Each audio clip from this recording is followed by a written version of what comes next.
Hopefully we're live. I'm seeing people joining. So good morning, good evening, good lunchtime, whatever it is, wherever you are. Welcome to this Stream Alive hosted session with myself, Martin McKenna, and myself, Neil Farmond, here in sunny Portugal. How are you all today? So yeah, we hope you're doing really well. We're going to ask you a few questions as we go along, and hopefully get a little bit of interaction going as well. But the whole point of today is that we're going to be looking at about how to look good on camera, how to sound good on camera, and how to sort out your office space and background. So I'm going to start off very shortly by taking you through a little example that myself and Neil did in my kitchen in Edinburgh. So I'm going to start with that, and then Neil's going to jump in and you want to tell people what you're going to be talking about. Yeah, so I'm just going to show some examples of, bad Zoom calls in terms of how people look on Zoom, typically not in the right way, and some corrections that you can do to make sure that you look a little bit better on camera than these people that I'm going to show you. Also, we're going to have a little bit of fun. We've got some bad Zoom examples as well, and we're going to throw them into AI. So it will critique basically the look and feel of that particular studio environment and give us some tips on what can be improved. And then it's going to spit out a little image of what it thinks it should look like. So if any of you on the call are willing to screenshot yourself and send it in the chat, we're more than happy to put your image in AI and see what it does. Not saying that anybody looks bad on this call, just saying that if you want to have some improvements, you can. But I'll be walking you through some camera options and bits and pieces and so on. So, over to you, Martin. Well, I suppose talking of people looking bad on camera, let's just switch to image number 1 here. So this is image number 1, and it's from about a month ago. Neil visited me in Edinburgh, came over from Portugal, and we thought, do you know what, we're going to try a little experiment in my kitchen, where we're going to look at how not to do things. And as Mel says, Nostril City, I think was his comment there. So that is absolutely correct. So what I'm doing here is what most people do, which is they take their laptop, they use the built-in camera, and they lean the screen back slightly and look down into it. And that is exactly the effect you get. And this is a fairly new MacBook. It's an M2 MacBook. It's a fairly decent camera, but this is the kind of effect you get. That's so number 1. Don't do that. We'll look at how to sort that out in a minute. But while we're on this screen, other things to point out. And Sachin's currently in that position, and I think lots of people are as well. But other things to point out in this image here. I've got 100 pictures behind me messing up with my image.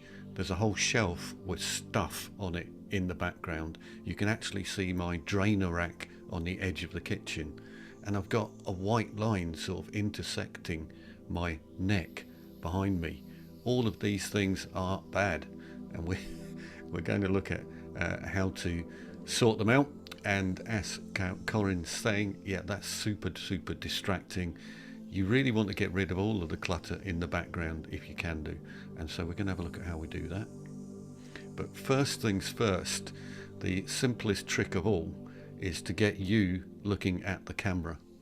And you can do that multiple different ways, but a simple way you can do it is to use a laptop riser, or even a box or a set of books, to raise the laptop up if it's a laptop you're using, and then point it so that the camera is directly at your eye level, and then you're going to start to look like you are talking to other people on the call.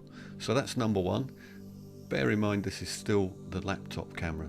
So what we've decided we wanted to do was change the camera for something else. Now today I'm using something a bit like this, a big digital SLR camera, and you can actually use those. Or nowadays what you can also do is use something like this. Waiting for this to get in focus. This is a little OBSBot camera, it is tiny, and that is exactly what we're going to be using in the following shots as we go through. Now that camera, I think the one I've got there I just showed you is about $150, but they go from less than $100, maybe $75, $80 for an OBSBot Meet 2 camera. So this is us having changed the camera. So I've changed from my laptop camera to one of these little cameras. You can immediately see that the image is much softer. So if I just go back, you can see how hard that image is and how soft this one is. We've got way too much light coming into the room, and if you take one of those cameras out of the box and just leave it on all the automatic settings, it doesn't look particularly good. So Neil's going to tell you how we tweak those settings a little bit later, but suffice to say, we're going to show you a couple of other things that you can do to help improve the image. So the first one that I've done here is I've just grabbed a couple of little lights and put them behind the settee or sofa or couch, depending on where you are in the world, what that word is. Put a little bit of light behind me in order to separate me from the background. So bear in mind this is a work in progress. So I've also noticed I've got this stripy t-shirt on. That's a bad look for a camera. You can get all sorts of weird banding and things going on. So I decided, right, I'm gonna change the jumper and try and get a bit more of a better looking effect behind me. So it's starting to improve, but still not looking very good in that space. So one of the things I decided I wanted to do was change the lighting around a bit.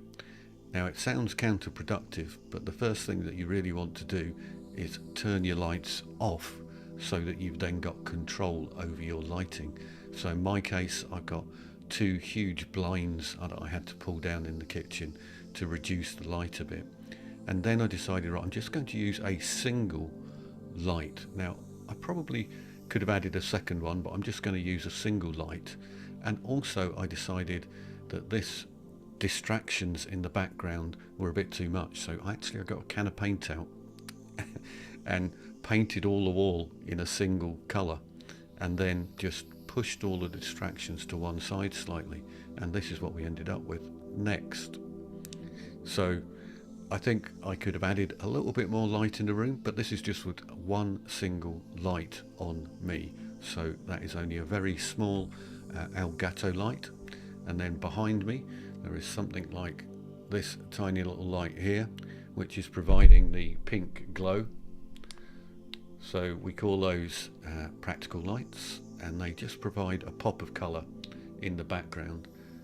And you'll see behind me today, you'll see there's a light behind Neil, and where I'm sitting here I've got a couple of blue lights and a pink light behind me as well, to just try and make things look a little bit better. But one of the other things about this image is it's still very, very flat, and what I wanted to do was give it a little bit of depth of field.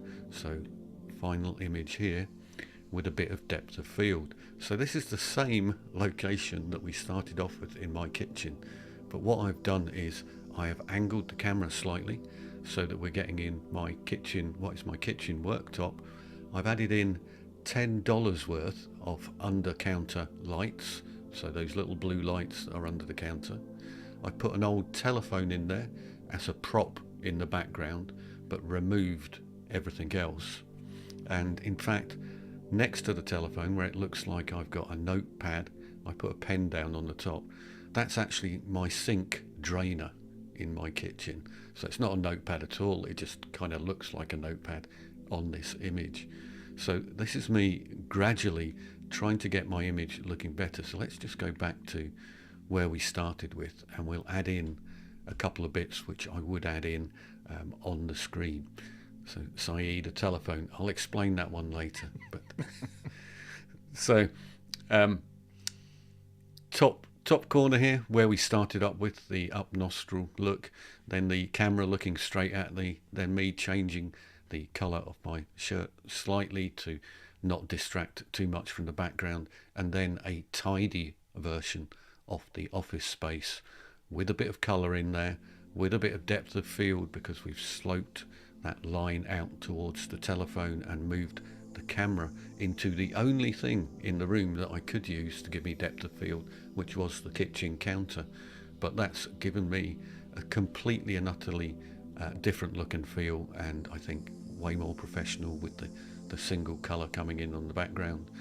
As I say, perfect world, I'd have added in maybe a little bit more of an extra light to give me more contrast on my face. But from where we started off from, I think that pretty much, that's a good place to be. So going on, I'm just wondering from the people watching what they think is perhaps their biggest challenge when it comes to playing about with cameras and your office and things like that. So you can type into the Zoom chat now, everybody watching, 1, 2, 3 or 4 if your biggest challenge is technical capabilities. I don't know what buttons to press, I don't know what settings I need to use. Is it the space that you're actually sitting in because you feel there's not enough room in the space? Is it camera sound quality? That's number 3. Or is it confidence on camera? Actually, this whole thing is about, am I really confident on camera? So wow, loads of different responses being fired in by the wonderful power of Streamer Live, which is just taking your Zoom chat and consolidating all of the chat and then directly turning it into a lovely bar chart for us. When most people are saying camera sound and quality, but closely followed by office space. So I'm glad that you're all confident on camera. That's cool. We don't have to deal with that one so much. So I think we talked a little bit about office space, but we're going to talk a bit more about that. But I'm going to pass over to Neil, and he's actually happily going to be talking about camera sound quality, positioning, things like that. So over to you for a moment or two, Neil.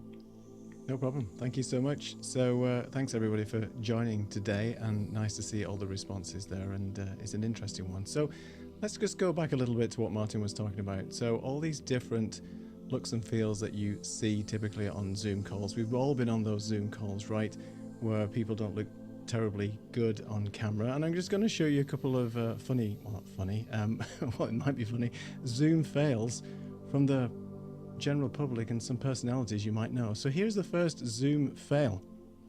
Tom Brady. He's probably renowned, well in America anyway, as the greatest quarterback of all time. Now I'm not an American football person, so I have no idea whether this is true or not. You can let me know in the chat, but there you go. So as you can see here, Tom Brady on a Zoom call, not looking great at all, not very well lit, but he's a personality. He doesn't have to look good. He looks good on his field when he's throwing his pigskin and all that kind of stuff. But just to let you know, it happens to the best of us, and Tom Brady is no exception when it comes to bad Zoom calls. Here is another example, Jack Dorsey.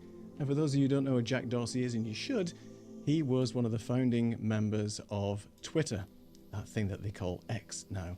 And there's a fascinating book, and I'm just going to put a post to the book actually, because it's really good. Let me just find the book here that I've found somewhere. Twitter book, there it is. So in the chat is a book by Nick Bilton. It's all about the history of Twitter. It's fascinating to hear how Jack Dorsey went in and then sort of got kicked out and then came back and took it back. But anyway, bottom line is Jack Dorsey, I don't know where he's in there. He looks like he's in his barn. Again, the up nostril shot, look at that. That's a great look. And, he's a multi-billionaire, even the best of us. Exactly, you don't have to have $1 billion plus in the bank because you don't need to look good anymore. Exactly, he could have bought himself a decent camera. That's Jack Dorsey. We've got one more for you, Conan O'Brien. So he is a famous chat show host in the US, and the hair is distracting more than anything in this particular one. I mean, you could have basically done something with that. But hey, there you go. So even the best personalities in the world don't basically have a decent Zoom look. So it happens to the best of us, but there are some simple things that Martin has shown you in the first part of this call today on what you can do to look a little bit better. So here's a question for you. Here is a person that's looking pretty serious. He looks like it could be a lawyer, it could be, I don't know, somebody. post in the chat right now and tell me what is striking about this image and what could be improved straight away. What's wrong with this? What makes you feel uncomfortable when you're looking at him? Apart from the crazy tie, let's not judge people's dress sense, but let me know in the chat what you think is wrong with this image. See if there's anything coming in, and I'll quickly move on if not. Anything striking? Proportions seem off. Yes, looks, and he has lots of things behind him. He looks distressed. Yeah, he's probably an accountant. He seems to be trapped between two bookcases. Space overhead. Yes. So there's lots of things wrong with this image, and Saeed has sort of hit the nail on the head. The camera is too high. So what we can do is some minor corrections to his image. If he was just basically zoomed in a little bit, he would look a whole lot better. Now you might be asking yourself, well, how do I know where to position myself? Now Martin's already mentioned that you can move your camera, your laptop to a better position, but we do have this handy dandy free download that I'm going to put a link into in a minute. And it's basically just a rule of thirds grid in photography, the rule of thirds, just enabling you to position yourself a little bit better. He looks a bit sinister now, obviously, with the eyes, but this is a great way of being able to just get this overlay, and you can put this into Zoom or Teams or any application of your choice, and you can simply just level yourself up. So now you can see that all I did was just basically zoom in this image, use this overlay to position incorrectly. And what we've typically done when we've got people on interviews and things like that, we've sent them this rule of thirds. Let's see if I'm in position. Not bad. We've sent them this rule of thirds so they can basically get themselves in the right position. So when they join the call or when they're having an interview or anything like that, it's basically an easy way for them to get up and ready without you having to faff around with a camera image and stuff like that. Now Martin's already mentioned around sort of moving your laptop to get a better look and feel. Now look at this guy, James Corden. He's no longer a chat show host in the US, I believe. I think he's a bit disgraced now. Anyway, all that gossip aside, you can see here that when he was on his live show, he actually used a box just to raise his own laptop. We know it's a Mac because there's a label on the back of it to stop any advertising, but you can see that he actually uses a box to raise up his laptop. Now, technically, he's still looking a little bit down, but it's much better than having that nostril up look, and I think that would benefit a lot of people. Now, a lot of people also say, well, if I want to type on my laptop, I can't because it's on a box. A couple of things around there. Just use the box as and when you're on a Zoom call, and if you do have to interact with your laptop in that particular case, then you could simply use a wireless mouse or a wireless keyboard or something like that to get you out of trouble. But just again, basic things to just think about when you're on your Zoom, Teams call and things like that. And Saeed is waving something at me. It looks like a box or something like that. I think, oh, there, he's got a keyboard. See, there you go, keyboard and a mouse. I'll just wave my mouse back at you. There you go, peripheral city. I think I've just moved something now. Let me just put that back. Anyway, so you get the idea. So this is sort of some basic things to think about when you're on your call. So let's talk about the thing that everybody sees. And I loved Peter's post today on the Stream Live Substack post, all about what the camera sees and what you see. It's two completely different things. Now, we're not asking you to go and buy the most expensive camera in the world. You don't have to. You can make some tweaks and changes to your existing camera to make things look really good. But these small incremental changes can make a big difference to your camera.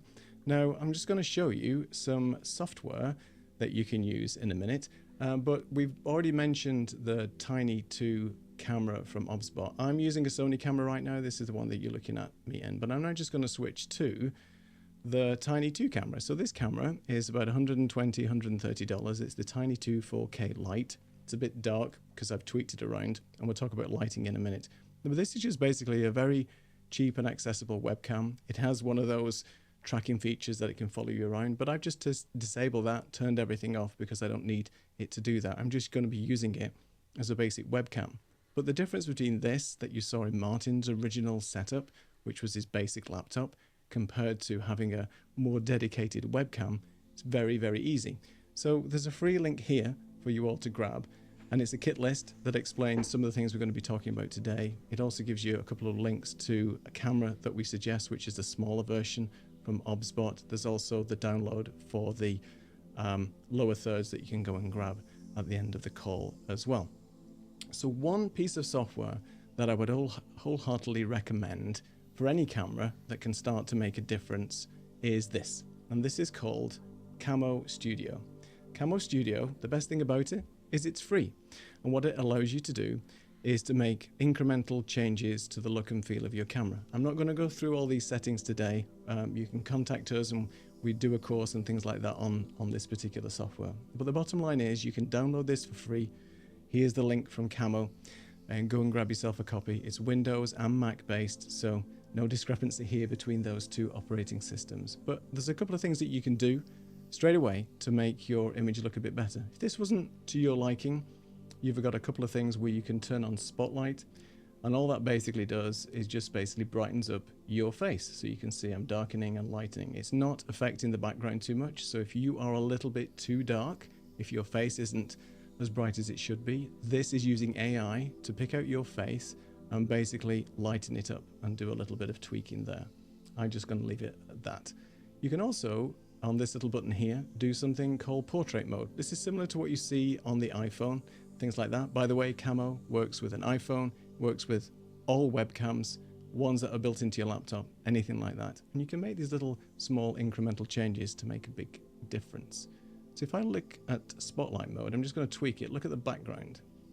All it's doing is blurring out the background a bit, giving you a little bit of depth. So when Martin was talking to you originally about setting up your camera, moving it around and giving you a little bit of depth, if you're tight for space and you haven't got a lot of space behind you, which is what you potentially need to give you that natural depth of field, you can actually just use something like Camo to tweak it. Now, what I find with this is it's much better than the Zoom's portrait mode because, you know, people with fuzzy hair like myself, sometimes it gets a bit wild and starts to make a mess.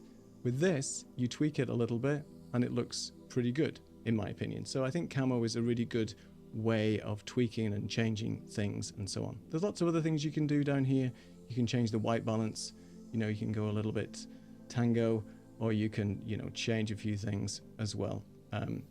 Not that you want to look like that, but you can change the color balance and just get it dialed in to what your settings look like and how you feel it should be set. So Camo is a great piece of software. If you're interested in how this works, it's fine.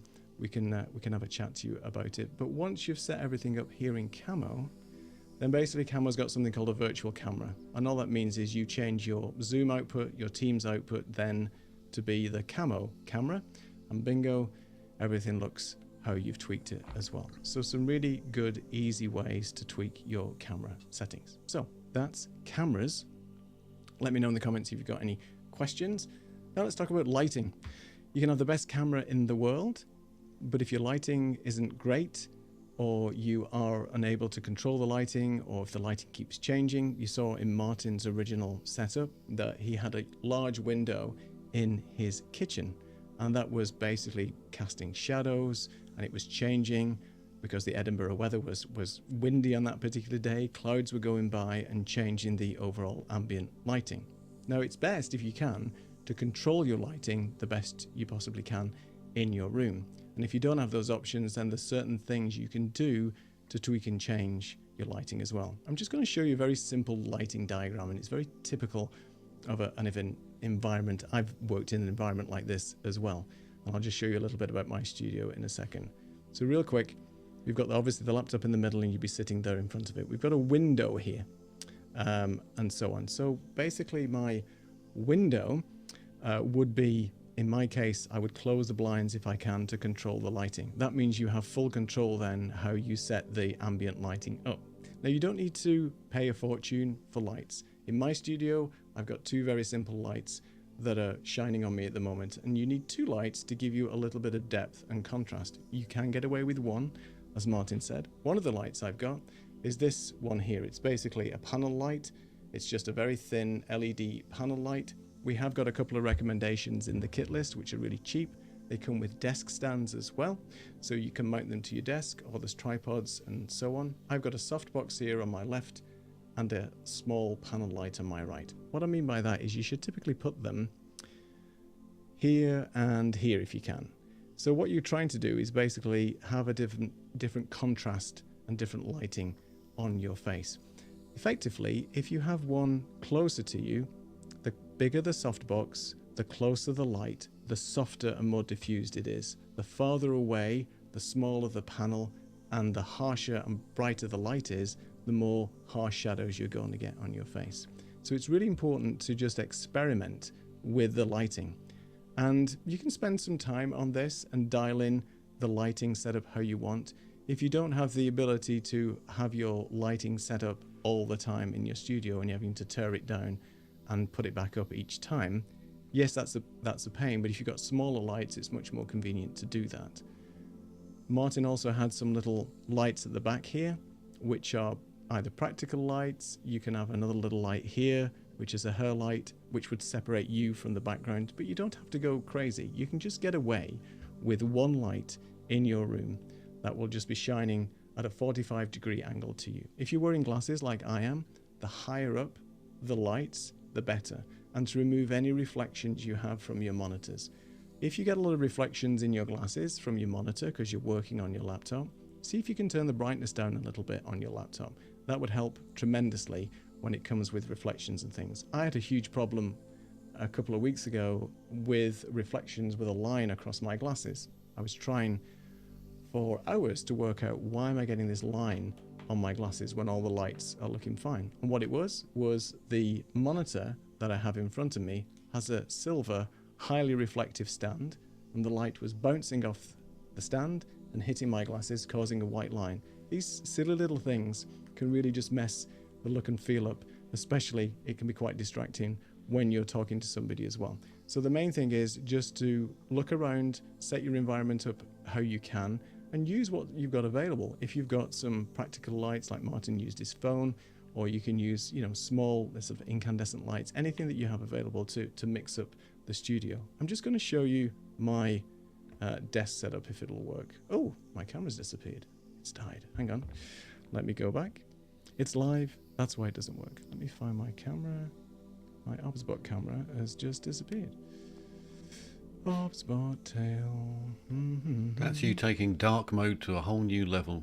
I am taking dark mode to a whole new level. So I've got a camera up here. I just wanted to show you that I mentioned the two lights in front of me. Ignore the big microphone. That is what I use for when I'm recording my YouTube videos. But effectively, all I've got is a small, very cheap, I think $20 RGB light. That's a red, green, and blue light, which means that you can have as whatever color you want. I like the nice yellow color behind me. That's just a little practical light, as it's called. It just serves no purpose, just to give a little bit of depth. And then a similar light to what Martin showed you before, which is this tube light. This one's a little bit longer. It's twice as long as that. But again, that's just shining white light across this little fake tree that I've got, casting some shadows behind me. If you can see here in the main image, there's some shadows behind me, which just give it a different effect. I like being in the dark. I don't have any lights in my room whatsoever. Some people have called me a mushroom in the past, but there you go. But that's really some advice, some quick tips that you can do to sort of level up your lighting. And there's a couple of questions in here as well. Let's have a look. So Kay said, I'm interested in learning how best to use camera angle stabilization and features to adjust what I want to be on camera, but also walk on a treadmill, which can be distracting due to movement. Well, if you don't have your desk, your camera attached to your desk, that's obviously going to help. You may be able to enable some stabilization on your camera. I know the iPhone has built-in stabilization, so to stop any movements. It's these micro jitters that might be distracting to people. If I go back to I'll show you in a minute, but my little tiny camera here is just stuck on the top of a laptop. And if I just, and if I just tapped it, it would move. If you can get that camera either on a tripod and it's on the floor, that would help. Turn on stabilization on the camera. It all depends on what camera you've got, but there are ways and means. I guess you've got a standing desk and everything's connected to the desk. And obviously if you're on the treadmill, maybe you sort of catch that and sometimes it rocks. It is a problem, but I think a lot of cameras with stabilization now may get away from that. But again, if you can get that camera away from your desk and have it on a tripod and move it that way, that's one option as well. So what did Luck say? Can you use Camo to tweak another virtual camera like Ecamm? Yes, I think. Let me just check on here. Yeah, so if I go back to Camo Share real quick, you'll see the list of cameras here. So any virtual camera, I've got the Elgato virtual camera, Ecamm Live virtual cam. This would probably mess everything up now. I'm just going to do it anyway. So now you've got that really weird look where you've got everything coming into one. But you get the idea that you can actually tweak any camera. So anything that comes in, a virtual camera into a virtual camera, you certainly can. So no problem. All right. No problem, Kay. Okay, so let's move on to... What was point 2? Oh yeah, we've already done lighting. We've gone through that. Let's do point 3. Audio is 80% of your video, and you can basically forget having a decent call if nobody can hear you very well. People will forgive you if your image isn't very good, but if they can't hear you very well, then that just defeats the object. So microphones don't have to be expensive, and it's all about room, placement, type of microphone. We're not going to go into too much detail today, but in the kit list, I recommend a very cheap Elgato microphone, but there's many ones out there. The main thing is that the microphone, to sound good, needs to be as close to you as possible. There's no getting away from that. Even the most expensive microphones will sound distant and roomy if they are far away from you. So there's a couple of options that you have. A dynamic microphone like this, and you can get a very cheap dynamic microphone, meaning that it doesn't have any electrical components in with regards to having been powered and things. A dynamic microphone has a particular pickup whereby it's proximity pickup and rejects a lot of sound around you, meaning that it's a great microphone investment if you basically have a noisy room. But there's no substitute for setting up your room and dampening it as much as possible. So in my room at the moment, I've got like foam pads on the roof and some desk felt pads like this. And I've noticed that these can make a big difference. So a cheap felt pad on your desk can stop reflections from your voice hitting your desk and being bounced back onto a microphone. Cheap investment, $20, can make all the difference in the sound. If you can put soft furnishings, blankets, pillows, duvets, small animals, whatever you want in your room to absorb any reflections is really the first thing. If you can get your room to sound as good as it can, then the cheapest of microphone will make you sound a lot better. People wear headsets as well, so those can be really good for sort of minimizing any room noise because it's as close as possible to your mouth. You might not like the look because it makes you look like, I don't know, somebody who's doing some step aerobics and things like that. It's entirely whatever you like in terms of look, but it's a good cheap alternative to having an expensive or microphone or having to treat your room. Again, it just depends on your environment, but there are many microphones out there, USB powered ones that are just super cheap that sound really good. So my view is before you start investing in a camera, try and invest in a microphone if you haven't got a decent one to make your sound a lot better. We're all falling into that Zoom trap where Zoom does a really good job of noise reduction and removing extraneous noise. And that's great, but also Zoom does a lot of processing. So if the room is really noisy, really echoey, you are going to get some artifacting and it's not going to sound great. So if you can get the room to sound as good as you can, then you can always enable the Zoom audio processing. And with a decent microphone, you've got a very, very good chance of sounding the best you possibly can. I've seen a lot of different comments coming in. Can I show that mat again? Yeah, it's I can put a link at some point. It's just a cheap mat that you can get on Amazon. It's just like a gamer's desk mat. It's felt, it's very thick, it's quite heavy, and it comes in like a meter and a half, 2 meters, 4 feet, something like that. And I've got a couple of them. I've got one here and one here, and they really do stop reflections on the desk and stuff like that, which is really good. Oh, your overlay covers your hands. Oh, because I'm in the oh, that's why, because I'm looking at the wrong camera. This mat, it's here, it's huge, it's covering my face. I'll do it on the big camera in a second. Sorry, I was looking at the wrong camera. I've got too many cameras here. I'm looking at the wrong stuff. All right, So pillows, blankets, and his background music for the perfect. Exactly. You can fall asleep on Zoom calls very easily if you have lots of blankets around. All right, let's move on to my last point of the day. Posture. You ever been in a Zoom call and a guy's turned up looking like this? Yeah, I have. Many Zoom calls in my days of being an IT consultant. We've got guys like this. Posture counts for a lot. It's how you present yourself. It's how you look to other people. And what we're trying to do here is give people the best chance of a first impression. And not only posture is obviously making you look like this, it's not good for the people on the call. It shows that you're disinterested. It basically shows that you're just not bothered about the call at all. We've all been on long Zoom calls and things, and there's been, death by Zoom back in the pandemic days. But posture counts for a lot. Posture also helps with your confidence. Posture also helps how you present. So if you lean in a little bit to the camera and put 1 foot in front of you, 1 foot behind you on the seat, and I'm leaning in a little bit, I'm trying to engage with you a little bit more now. There's lots of things and lots of psychology around posture and how you look on camera. And Saeed says at least he's kind of sitting, seeing people joining laying on the beds. Yes, funny story. My wife joined a conference some time ago. It was late in the evening for her, early for the people on the call. I'm not going to mention the call or anything. Halfway through the call, there was an older gentleman in the corner snoring. That's it. He was on the Zoom call. He was in his chair. He was still upright, but he was snoring. Okay, so I'm not going to tell you what the content was about. It wasn't one of our presentations, I can promise you that. But needless to say, posture counts for a lot. You also don't want to be this person. Does this person strike you as being somebody who's really interested in the particular call that's going on? Not at all. Anyway, so just wanted to point that out. The posture does count for a lot.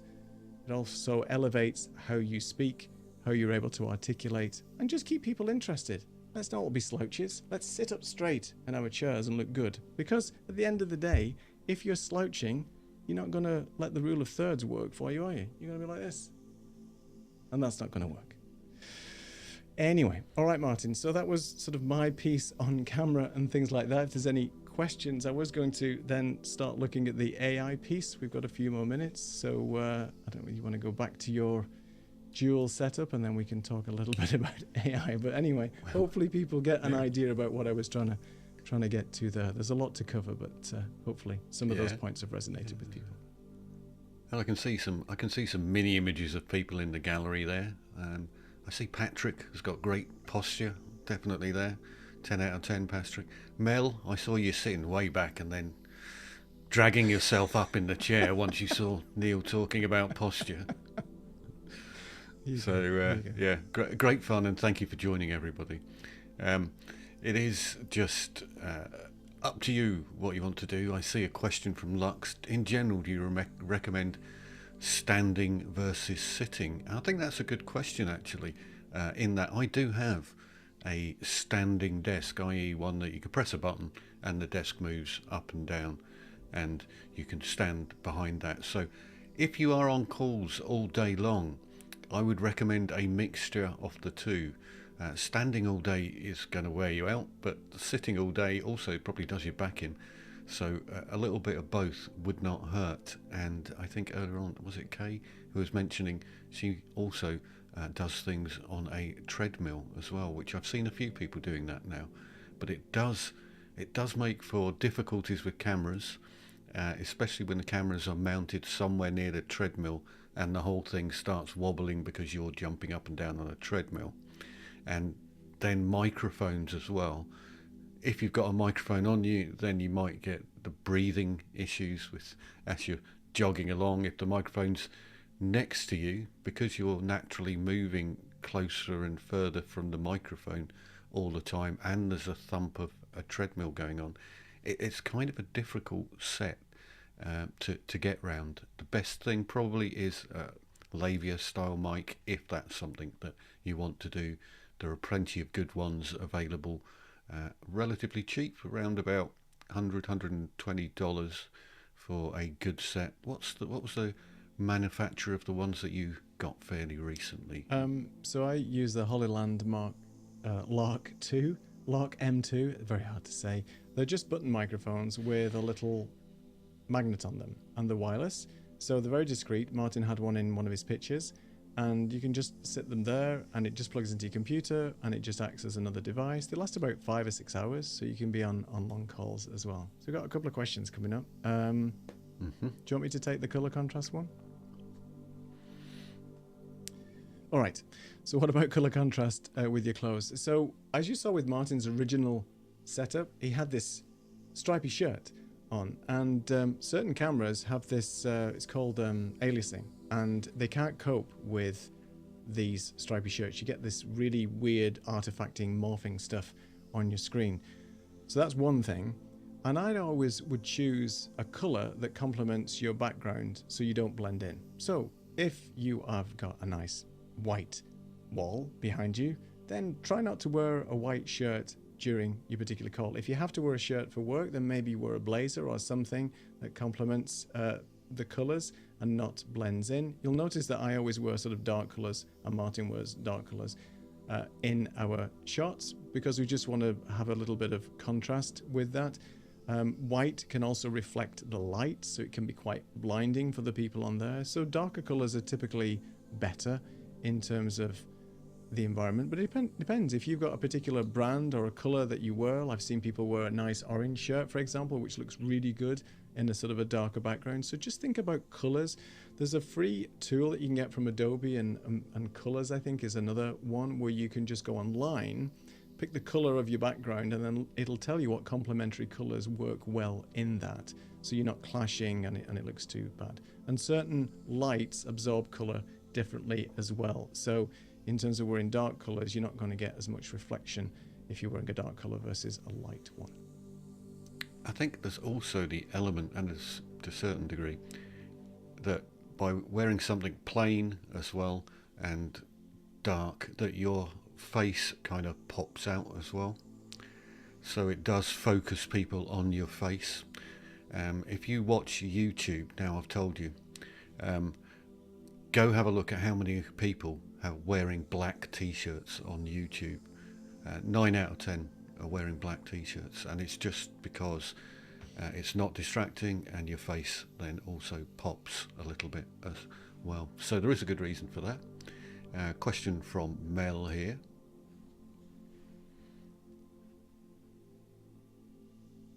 Yes. Yes is the answer, Mel, several times over.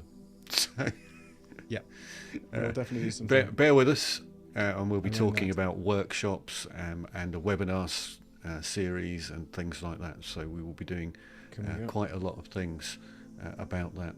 So Lux.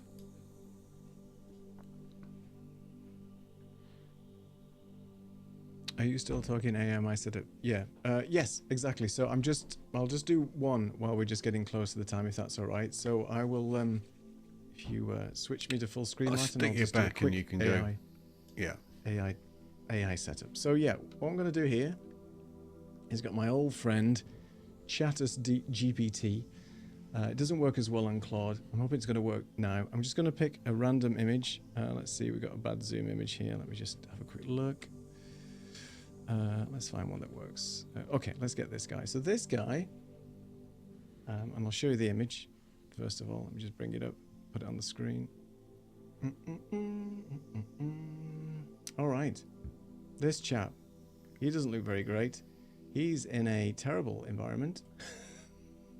As you can see, we've got problems with the window light shining on his head, up the nostrils, you know, the usual thing. So I'm just going to put in a very simple easy prompt into ChatGPT. I've just pasted it in here. I've pasted the image in, and then I'm just going to paste the image. It says, suggest some improvements with this image with regards to lighting, camera placement for live streaming and online presentation. Provide text and an updated image to support the advice. Don't know how long this will take. ChatGPT is probably getting busy now because the rest of the world has come online. So we'll just leave that to chuck away, see if there's any questions.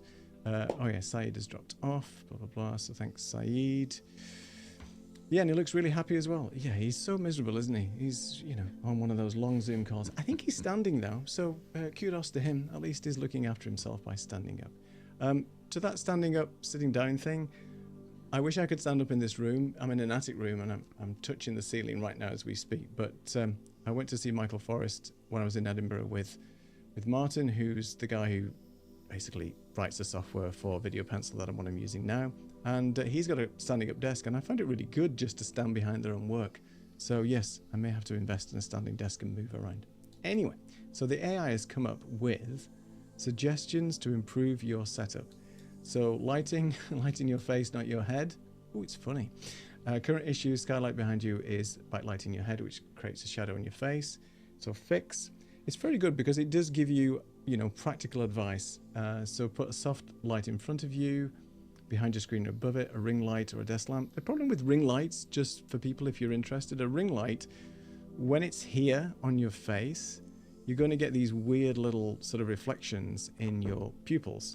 And it's great if you've got a beauty channel and that's what you want, but it's very, very flat lighting as well. There's not much contrast behind it. So you can use a ring light to add as a secondary light that's next to you, but not right in front of your face. So I'd avoid that if possible. Eye level is everything. So current issue, the camera is pointing up at your face. Raise your laptop, we've talked about that. Use the rule of thirds, boom. Your central, too much headroom, not enough shoulder space. Fix your camera so your eyes are 1/3 from the top of the screen. Yeah, so that's the rule of thirds. So again, it's giving you all this great advice. Soft glaze, gentle smile. Current issue, you look serious, maybe unintentionally so. Wow, it's got a sense of humor. It's got better. There you go. Yeah, so I'll paste the prompt in there for you looks. That's the prompt. Okay, so updated mockup with improvements. So here's a mockup of what your setup could look like after making the changes. So it's updating, it's coming in. We'll leave that for a few seconds to pop in, but technically it's done a really good job. It says fix before going live, breathe deeply, drop your shoulders, soften your eyes. Imagine you're speaking to someone you love. It changes your whole presence. And that's a thing. The other thing that I'd recommend as well while we're waiting for this, and we haven't spoke about it in this particular show, but we do have courses and things to talk about it, is the use of a teleprompter. I'm using a teleprompter right now because I can look at you straight through the teleprompter. So I've got my Zoom window in the teleprompter, so it helps me when I'm engaging with people, talking to customers and so on. It just maintains the eye level. Now Martin's also got a great solution, which I'll let him talk about in a second when we go to Martin and I side by side, but he's not using a teleprompter, he's using something else, but it achieves the same result, which is great. So let's see. Image created. Look at that. He looks great. He's happy. He's no more reflections on the back of his head. Has he grown some hair? Nah, no, it's not bad. So it looks pretty good. I mean, overall, old ChatGPT has done a pretty good job at that. He looks happy. He's got a little plant in the background. He's got whatever that is. Looks like a collection of cameras. His bookcase is almost neatly organized, but again, it gives you some great advice on that. Curious why the screen writing is blurred. Is there a way to make sure it doesn't happen on the screen share? Yeah, I think it's just maybe the zoom setting and so on, but you mean the actual pen writing on here? It looks all right on my side, but yeah, maybe it's just the zoom thing. Oh, you mean the screenwriting? Are you talking about? Oh, I see. Okay, maybe it's ChatGPT. Sorry, in the actual thing itself, it's probably something to do with how I'm screen sharing. Anyway, Martin, talk to me about your setup real quick. That's not a teleprompter. My setup that's not a teleprompter. I do something a little bit more simple actually, which is my camera is at eye level, so my little camera, something like this, at eye level. But that's sitting behind one of two screens. So the lower screen is where I have all of my stuff that I'm doing today, and the upper screen is where I have Zoom sitting. So if you like, if that's my screen, then I've got the little camera sitting in front of my screen, so that at all points I'm looking straight at the camera and I have the screen behind me. So there's a little tiny bit of, because the camera's very small, that is obviously obliterating who's right in the middle of the screen. But other than that, that just allows me to look straight at the screen. So we'd call that a comfort monitor. My comfort monitor is where Zoom is going on.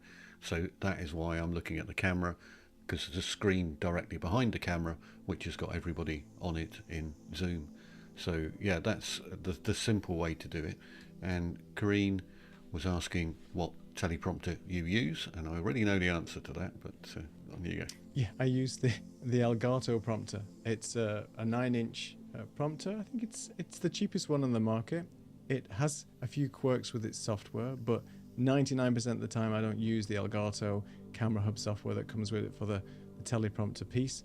But for a confidence monitor, as Martin suggested, or something like that, it's very, very good indeed. So yeah.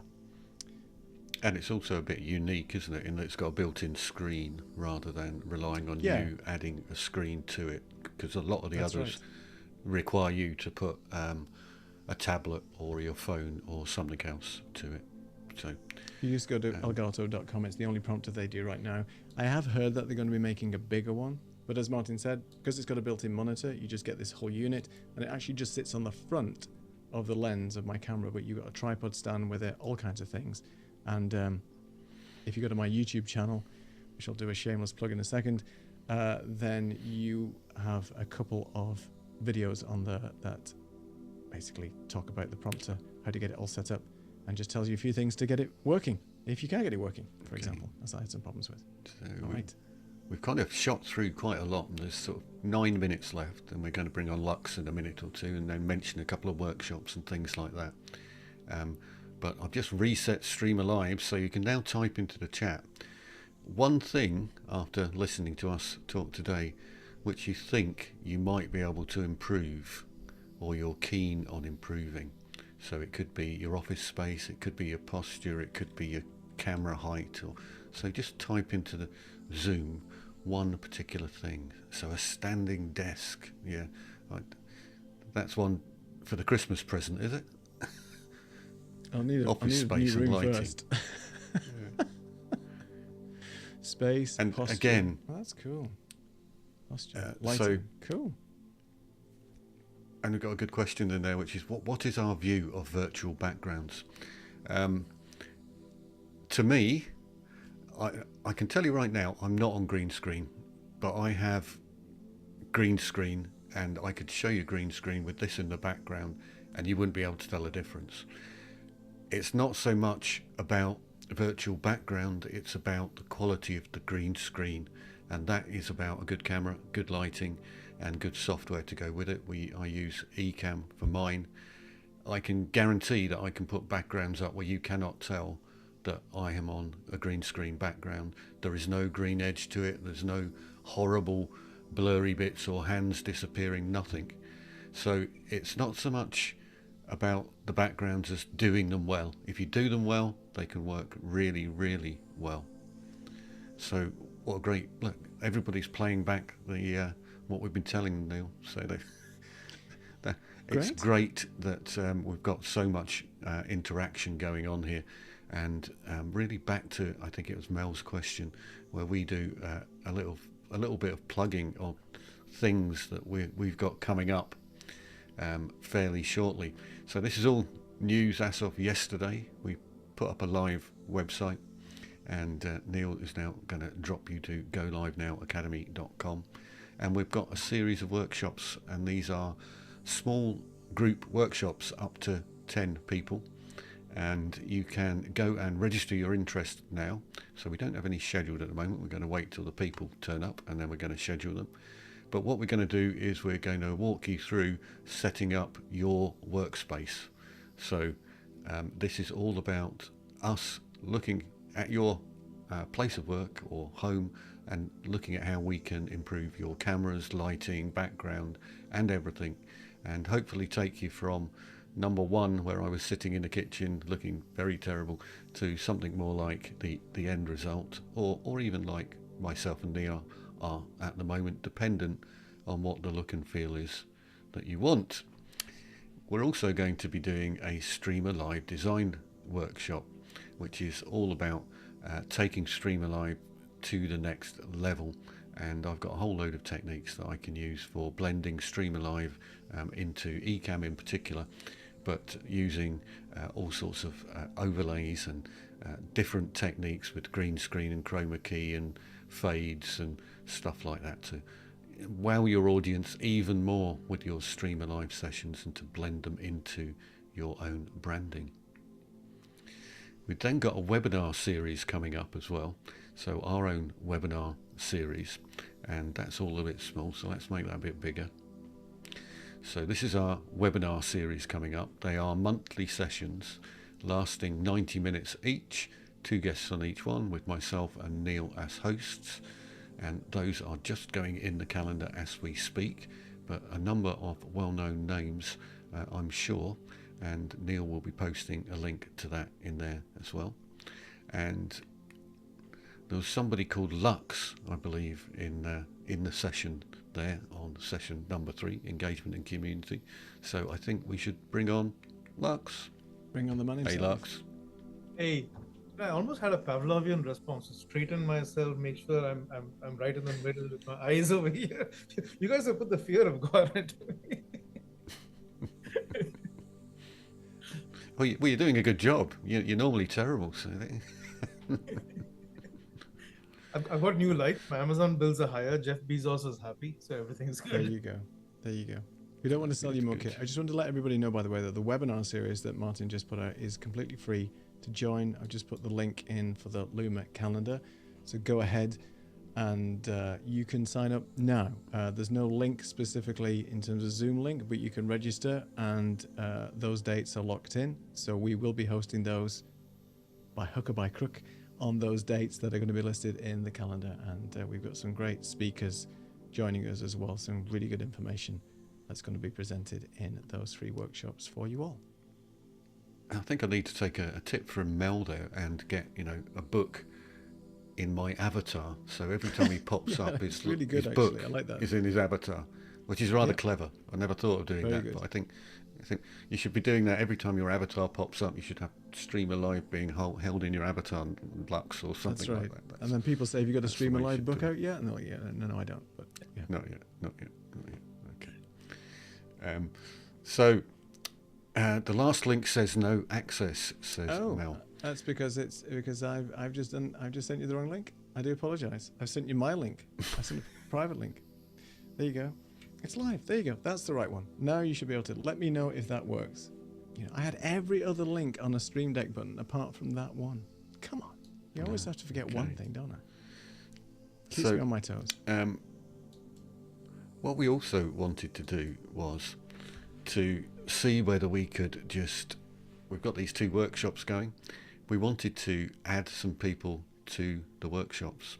So we were going to give away 2 spaces on the workshops. So in order to do that, what we're going to use is the winning wheel, hopefully. And we'll spin the winning wheel, and the first person is going to get a space on the Design Your Own Workshop, and the second person, Design Your Own Workshop, Workspace, and the second one will be the Stream Alive one. So let's spin and see who's going to get a free space. And I need to press the button, the spin on the Stream Alive side, not on the Ecamm side. Remember to do that. Yeah. And when we This is tested where I this win, earlier, is it? I won, so I'm definitely joining. So that's fine. Oh, woohoo! So, Sashin, if I'm pronouncing it correctly, if you're still on the call, then the easiest way to contact us is drop myself or Neil a connection request on LinkedIn after this session. You're going to have to find our LinkedIn profiles now, Neil. Are you going to say that? And we will arrange to do a session with you, and we may well record it and let people see what that looks like. So that was the first spin of the wheel. I think I'll just press the button and do another spin of the wheel and see if Lux wins a session to learn how to use Stream Alive in more detail. I can actually remove people from the spinning wheel. I just haven't gone to that trouble. I'm just hoping. Lux did win. Okay, well, I'm spinning that again. Martin, I think you should go buy a lottery ticket today. Yeah, okay. £10 note for every time I do that. So Tina now coming up next, probably. Oh! Come on, Martin. You're going to get one of these people on here. That's not. Yeah, it's going to be you or me next. Is it going to be you or me? Oh. There you go. Fantastic. Okay. So we know what to do. Contact us on LinkedIn, and we will sort things out for you. Yeah, we'll just add you, no worries. Yeah, we can. So if there's any more questions, then drop them in. Otherwise, I notice we're exactly on time, 1800, as we should have been. So I just want to thank everybody who was contributing today and dropping in any messages to us via Zoom. It's been great. So Stephanie, Kay, Sakharin, Mel, thank you all for joining. Patrick, thank you for joining. Zohar, thanks for joining. So everybody who's on the scene, thanks for joining. And even, I'm going to say to Carrie's note taker, thanks for joining, Carrie's note taker. So yeah, it's Lux, what's coming on next time, Lux? I don't remember. We've got Lorraine Lee coming up next month, and we've got a couple of folks who are they're not sure which one they're going to do in 2 weeks from now. So we move the frequency to once in 2 weeks, and 4 weeks from now we have Lorraine Lee, who she actually created a LinkedIn course. She's got about 350,000 people following her on LinkedIn. Talks a lot about public speaking and other things, and recently had a book out on the subject. I bought a copy, pretty nice, and asked her if she'd like to be a speaker here. So that's coming up. Again, same place you signed up for these events, we should have the other ones listed. And once we figure what's happening in 2 weeks from now, you should see that over there as well. But yeah, every fortnight we should have something. But this was fantastic. Perfect. Thank you. You're very welcome. I've just posted your LinkedIn there because somebody's asking for your LinkedIn as well, Lux. Why not? Let's all get connected on LinkedIn. That's How what do it's you all post about. all these things so fast? I have buttons ready on my Stream Deck, so they're all programmed with Ecamm. So I just press them and they go into the Zoom chat. Those I had to copy and paste them from the website. So fastest finger first and all that. It's a combination of misdirection and timing. Final question from Zohar, who's asking what plan are we using. So we're going to throw that one at Lux, so we don't I've have no to idea answer the what plan question. we're using. I think it's the equivalent of the Pro 250 or 500. I can't recall, but it's a Pro 50. I think it's 250. 250 people. Yeah. Thank you. I don't normally look at that. So, folks, thank you very much for joining. That is literally us 3 minutes over, which is great. But I'm glad you've stuck with us. So, from Edinburgh, it's cheerio from Edinburgh. Cheerio from sunny Portugal. And from New Jersey. We should do this again. Thank you. See you everybody. later. Take care. Bye for now, Thank folks. you. Bye.